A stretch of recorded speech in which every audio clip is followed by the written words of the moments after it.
घरात गणपती बाप्पाचे आगमन श्रद्धेचा, भक्तीचा आणि आनंदाचा एक पावन सोहळा असतो. सकाळपासूनच घरात एक वेगळा उत्साह आहे. वातावरणात फुलांचा सुगंध आहे, आरतीत गोड लय आहे आणि घरातून उमटणारा आनंद सगळं जणू काही पावित्र्याने न्हाऊन निघालं आहे. गणपती बाप्पा हे केवळ मातीच्या मूर्तीमध्ये विराजमान नसतात. त्या मूर्तीमध्ये असतो आपल्या श्रद्धेचा श्वास, आपल्या भक्तीचा ओलावा, आपल्या प्रेमाचं तेज.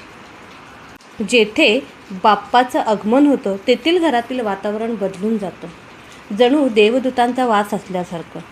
लहानांपासून मोठ्यांपर्यंत सगळ्यांच्या चेहऱ्यावर एक गोड झळाळी असते, आपला बाप्पा आला.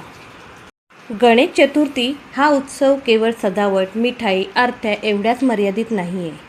हा उत्सव आहे भक्तीचा, आत्मिक शुद्धीचा, एकत्र येण्याचा. आरतीचे प्रत्येक शब्द, प्रत्येक ओवी जणू गणरायाच्या चरणी अर्पण होणारे अमूल्य फुलं आहेत.